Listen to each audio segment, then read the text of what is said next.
여러분, 혹시 이런 경험 있으신가요? 밤늦게 잠이 안 와서 천장만 바라보는데 자꾸 떠오르는 사람이 있어요. 그 사람이 한 말, 그 사람의 표정, 그 사람의 태도. 내가 뭘 잘못했길래? 왜 나만 이렇게 아플까? 사실 사람이 사람에게 상처받는 이유는 대부분 낯선 사람 때문이 아닙니다. 모르는 사람이 나한테 함부로 해도 그럴 수도 있지 하고 무관심하게 넘기잖아요. 하지만 이 사람들은 다릅니다. 내가 낳아서 키운 자식, 어릴 때부터 함께 자란 형제, 오래 알고 지낸 지인, 기대가 있었던 사람, 믿었던 사람에게서 가장 깊은 상처를 받습니다. 근데 여러분, 놀라운 사실이 있어요. 2000년 전에도 똑같았습니다. 공자도 제자에게 이 질문을 받았어요. 선생님, 저를 배신한 사람에게 어떻게 해야 합니까? 그리고 공자는 딱 한 문장으로 답했습니다.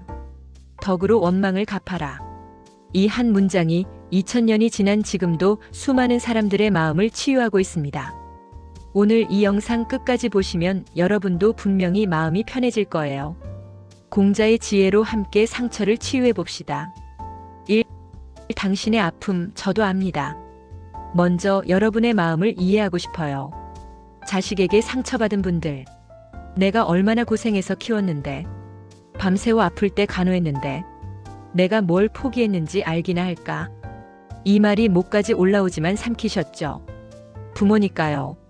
형제에게 상처받은 분들. 어릴 땐 그렇게 친했는데, 왜 나만 손해보는 것 같지? 왜 나만 부모님을 모시는 것 같지? 혈육인데 더 서운한 거죠. 지인에게 상처받은 분들. 그래도 우리 이렇게 오래 알고 지냈는데, 진짜 친구라고 믿었는데, 내가 그렇게 만만해 보였나? 믿었던 만큼 배신감이 크죠. 여러분, 이 아픔 정말 잘 압니다. 그리고 이렇게 말씀드리고 싶어요. 당신 잘못이 아닙니다. 상처받은 건 당신이 나빠서가 아니에요. 오히려 당신이 진심으로 사랑했다는 증거예요. 기대했다는 건 믿었다는 뜻이고, 믿었다는 건 소중하게 여겼다는 뜻입니다. 공자는 이걸 정확히 알고 있었어요. 원망은 기대에서 생긴다.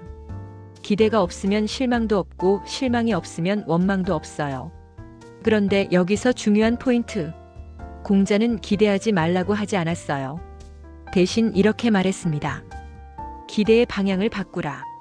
상대에게서 내 쪽으로요. 이 덕으로 원망을 갚아라, 이 한마디면 충분합니다. 자, 이제 희망의 메시지를 드릴게요.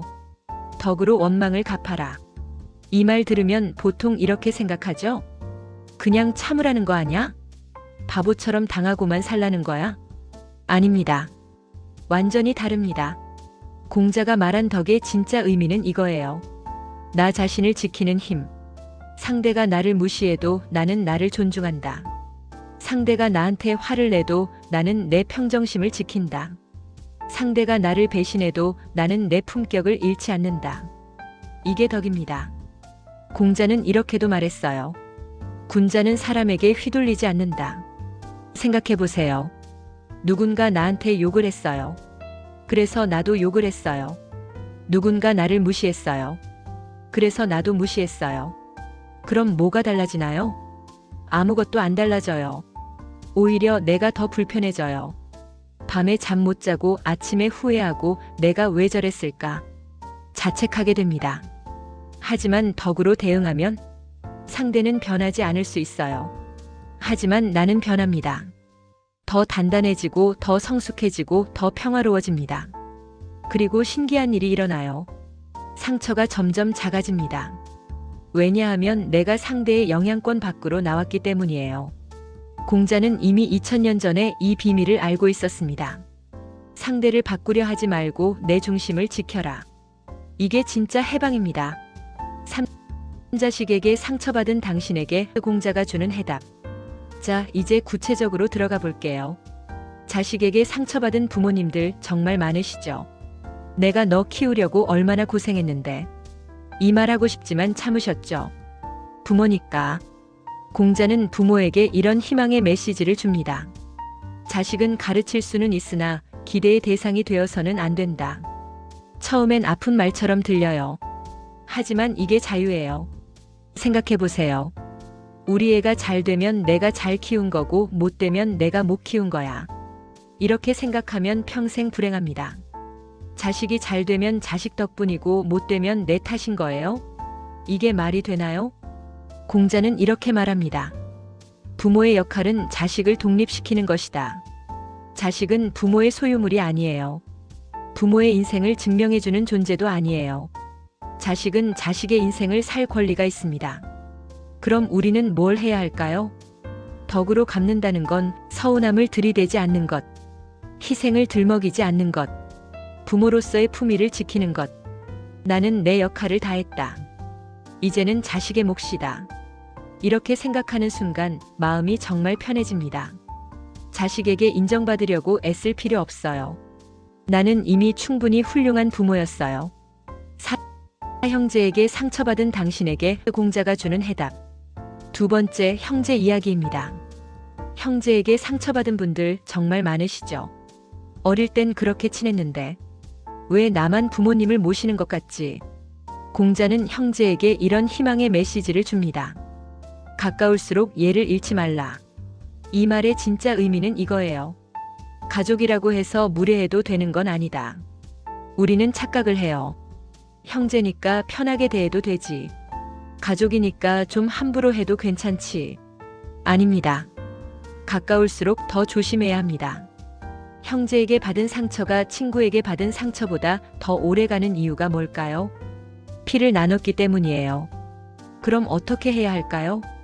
공자는 명쾌한 답을 줍니다. 선을 그어라. 형제라고 해서 모든 걸 다 받아줄 필요 없어요. 덕으로 갚는다는 건 더 잘해주는 게 아니라 건강한 거리를 유지하는 것. 나는 내 품격을 지킨다. 대신 더 이상 기대하지도 않는다. 이렇게 생각하면 정말 마음이 편해집니다. 억지로 가까워지려고 하지 마세요. 형제라고 해서 평생 붙어 살아야 하는 건 아니에요. 침묵도 지혜고 거리도 사랑입니다. 지인에게 상처받은 당신에게 공자가 주는 해답. 세 번째, 지인 관계입니다. 그래도 우리 이렇게 오래 알고 지냈는데, 진짜 친구라고 믿었는데, 공자는 지인 관계에 대해 이런 희망의 메시지를 줍니다. 도가 다르면 함께하지 않는다. 처음엔 냉정하게 들리죠? 하지만 이게 진짜 자유예요. 사람은 변해요. 가치관이 바뀌고 생각이 바뀌고 사는 방식이 바뀝니다. 그럼 자연스럽게 멀어지는 거예요. 이게 나쁜 게 아닙니다. 오히려 당연한 거예요. 공자는 이렇게도 말했어요. 군자는 화합하지만 뇌동하지 않는다. 즉, 의견은 존중하지만 나까지 똑같이 될 필요는 없다는 뜻입니다. 덕으로 갚는다는 건 억지로 맞추지 않는 용기. 그 사람이랑은 이제 안 맞아. 이렇게 인정하는 게 더 성숙한 겁니다. 모든 관계를 끝까지 끌고 갈 필요는 없어요. 떠나는 사람은 보내고 남는 사람과 깊게 지내세요. 그럼 신기하게도 더 편해집니다. 억지로 붙잡고 있을 때보다 훨씬 더요. 마무리해보면 사람에게 상처받은 건 당신 잘못이 아닙니다. 오히려 당신이 진심으로 사랑했다는 증거예요.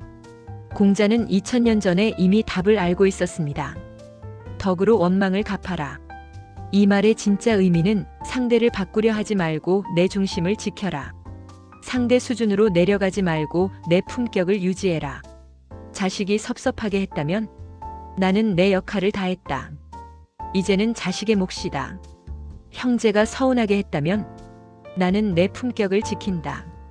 건강한 거리를 유지한다. 지인이 실망시켰다면 떠나는 사람은 보내고 남는 사람과 깊게 지낸다. 여러분, 이렇게 생각하면 정말 마음이 편해집니다. 공자는 아마 이렇게 말했을 겁니다. 그 마음을 지킨 것만으로도 너는 이미 군자다. 당신은 이미 충분히 잘 살아왔어요. 사람 때문에 자신을 깎아내릴 이유는 없습니다. 오늘부터는 이렇게 살아보세요. 나는 나를 존중한다. 누가 뭐라 해도. 그럼 상처도 점점 작아지고 마음도 점점 편해질 거예요. 이 영상이 조금이라도 위로가 되셨다면 좋아요와 구독 부탁드려요. 댓글로 여러분의 이야기도 들려주세요. 공자의 지혜로 함께 치유해 봅시다. 다음 영상에서 만나요. 감사합니다.